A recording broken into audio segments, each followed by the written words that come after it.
Welcome to Trashmagination, a podcast about reimagining trash. I'm Carla Brown. This week's episode is about Clementine boxes. These are wooden boxes made from a lightweight wood and typically measuring about 12 inches by 8 inches or 30 centimeters by 20 centimeters. They are usually held together by large staples. When I was growing up, we didn't eat clementines. So when did clementines become a more common thing to eat in North America?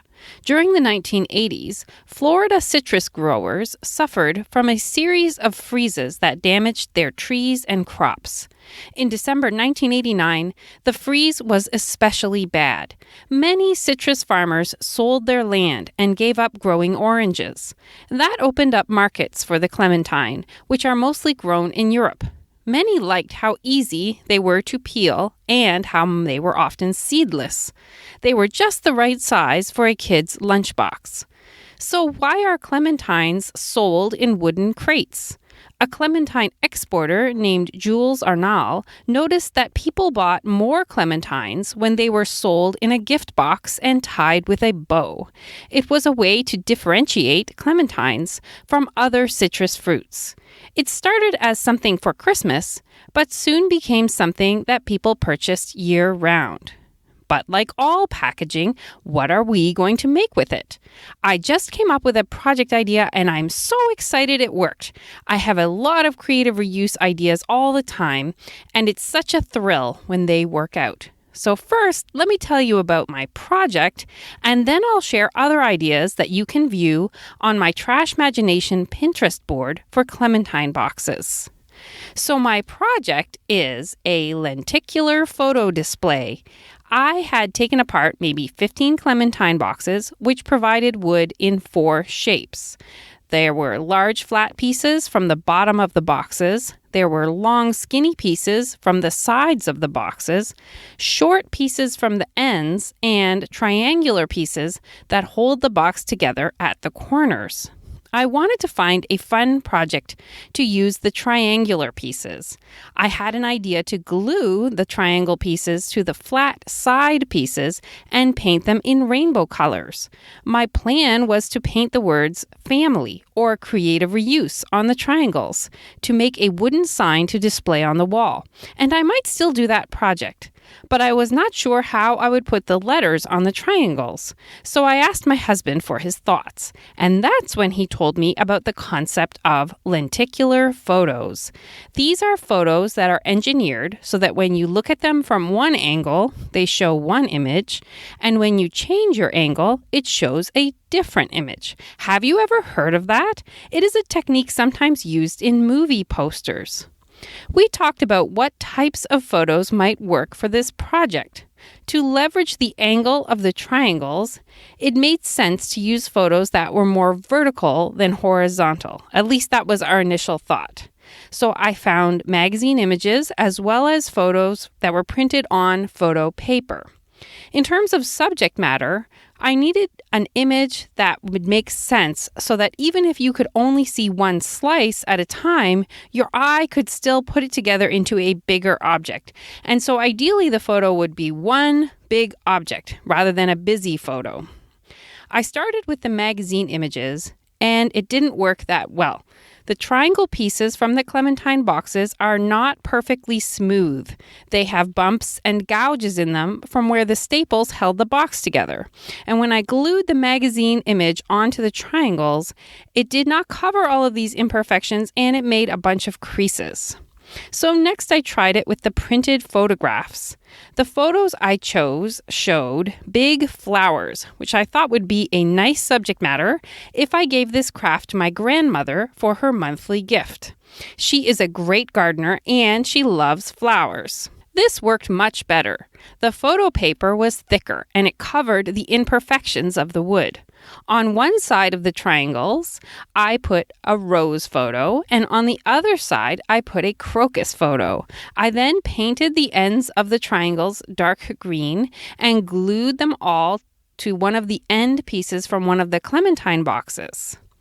Now, just to note, the way I glued the photos on the triangles was with Mod Podge.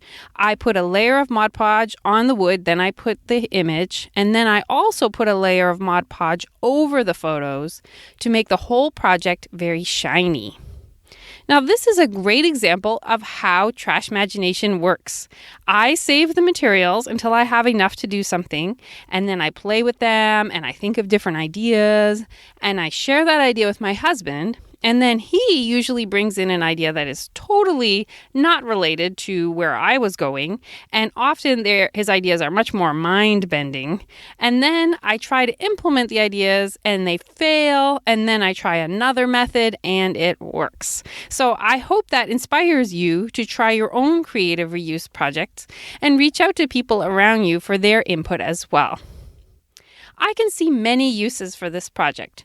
For example, I could make personalized gifts by taking photos of family and friends and putting it in this format. I could put a photo of a beloved family recipe on one side and then a photo of the food of the other.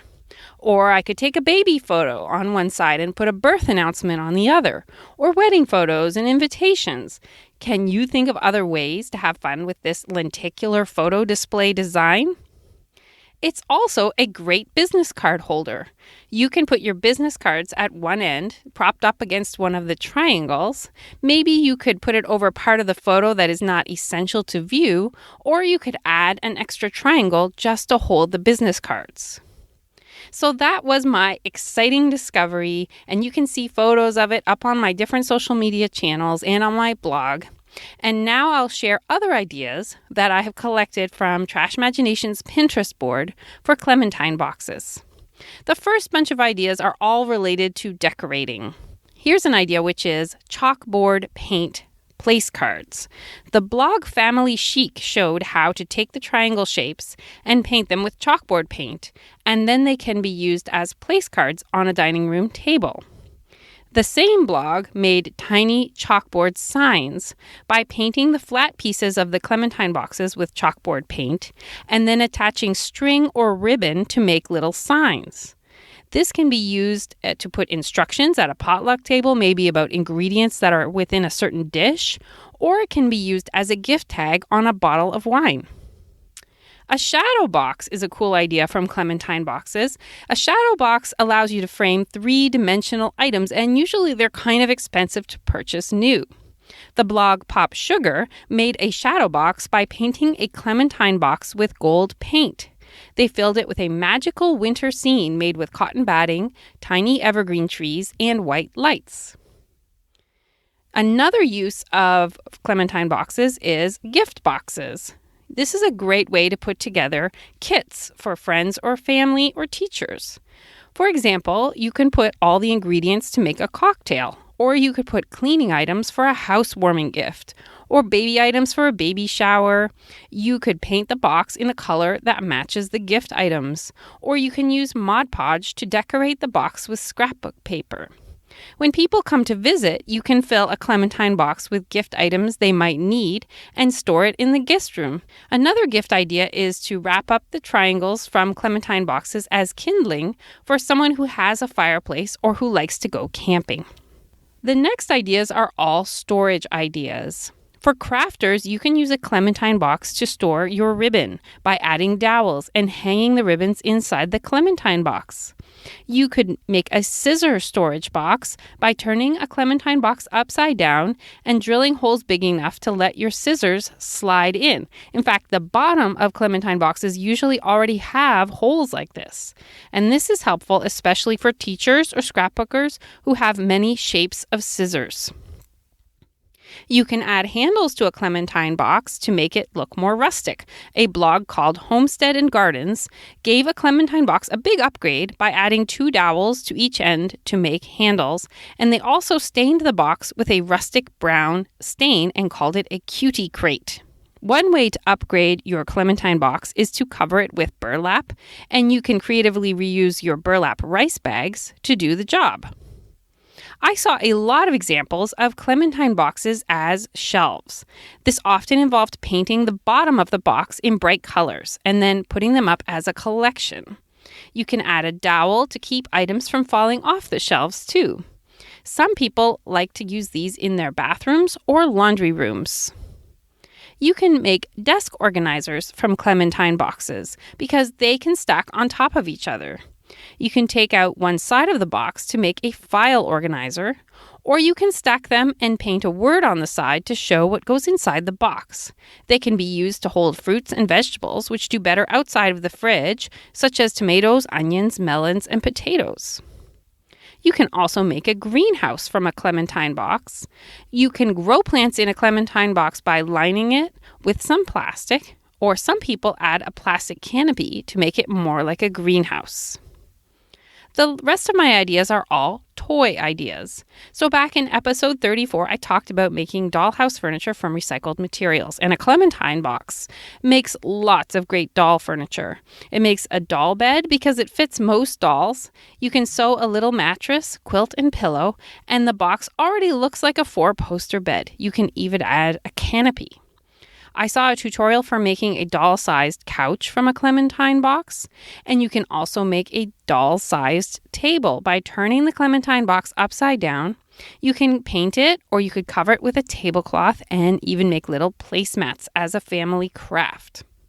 You can make a toy car storage center by putting toilet paper rolls into a Clementine box until it is completely full, and then your child can drive their car right into each little parking spot.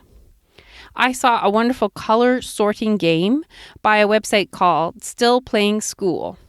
They turned the box upside down and circled the holes in the base with different colors of marker. And then their kids dropped tiny pom-poms or beads into the holes that matched the color using chopsticks. The website called Brit & Co. made a ring toss game by putting a bunch of bottles in a Clementine box. And then the kids would throw a hoop to see if they could get it around the bottle. So thank you so much for listening to this podcast about the creative reuse of Clementine boxes. I would love to hear how you creatively reuse Clementine boxes. Just email me at trashmagination@gmail.com. Until next time, may you see Clementine boxes as a source of art in your life.